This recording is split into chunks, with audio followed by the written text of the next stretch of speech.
সুপ্রভাত আমার ছাত্রছাত্রী। আর্টস ম্যাগনেট বিশ্বজিৎ চ্যানেলে তোমাদের স্বাগতম।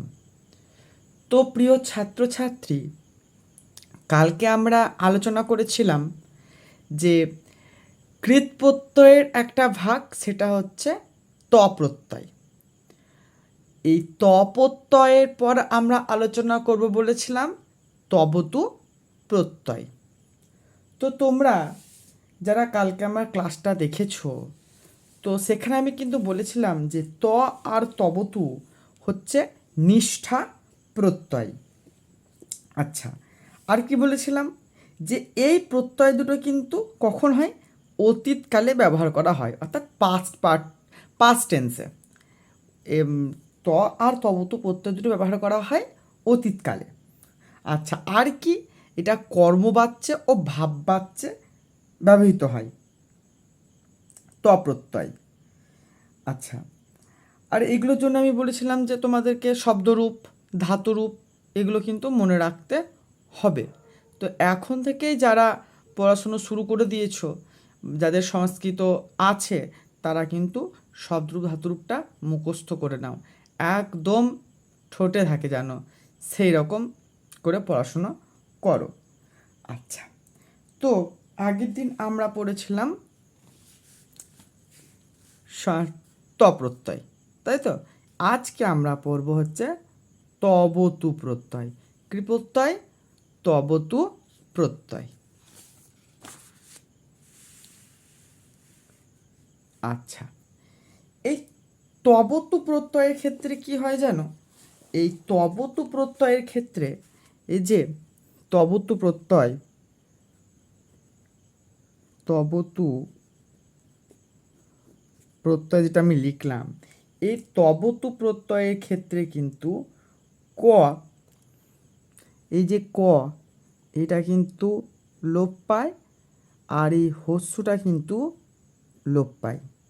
অর্থাৎ ক আর এই যে হস্যু, এই দুটো কিন্তু ইত হয়, ইত হয় বা বাদ যায়, বা কি বাদ যায়। আচ্ছা, এই তবতু প্রত্যয় যদি এই ক আর হস্যু বাদ যায়, তাহলে কি পড়ে থাকছে? ত, ব আর ত, তাই তো? এই তটাকে আমরা, এই যে তটা, এটা সংস্কৃতে অনেক সময় খন্দের ত হিসেবেও ব্যবহৃত হয়। এটা হচ্ছে তবত। তাহলে পড়ে থাকছে কি? তবত।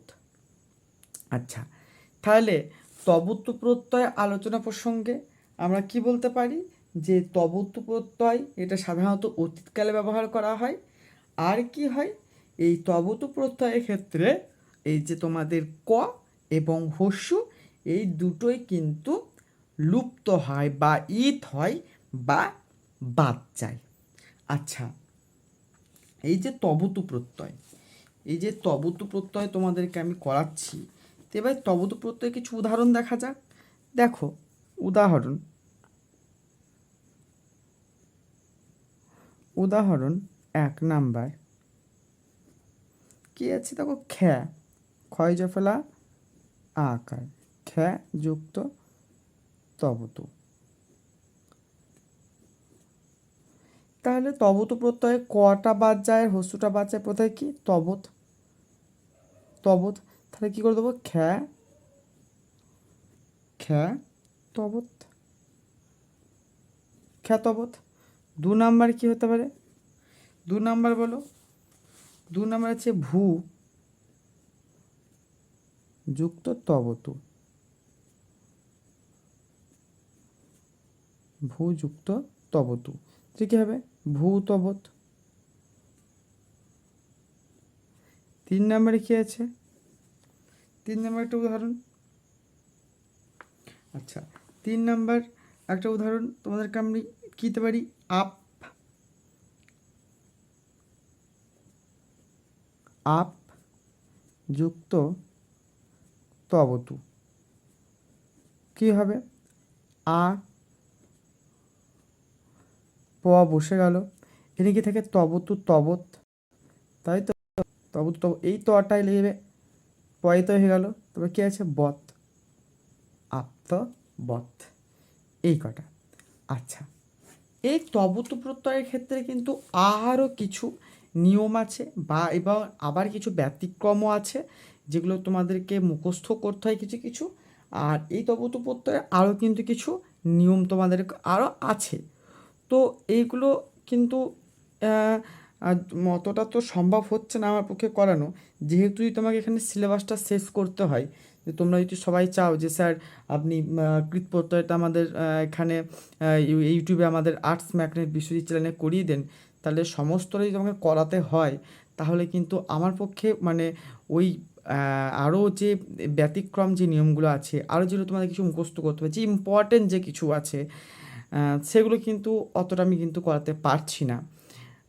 আর আমি যদি সিলেবাস যেহেতু শেষ করতে হয় এইখানে তোমাদের প্রত্যয়টা, তো অনেকে শুনছি নাকি প্রত্যয়টা যে হয়তো তোমাদের কাছে টাফ লাগছে, বা অনেকে কমেন্টে করছে, বা আমি আমার অন্যান্য অনেকেই বলছে যে হ্যাঁ প্রত্যয়টা কঠিন।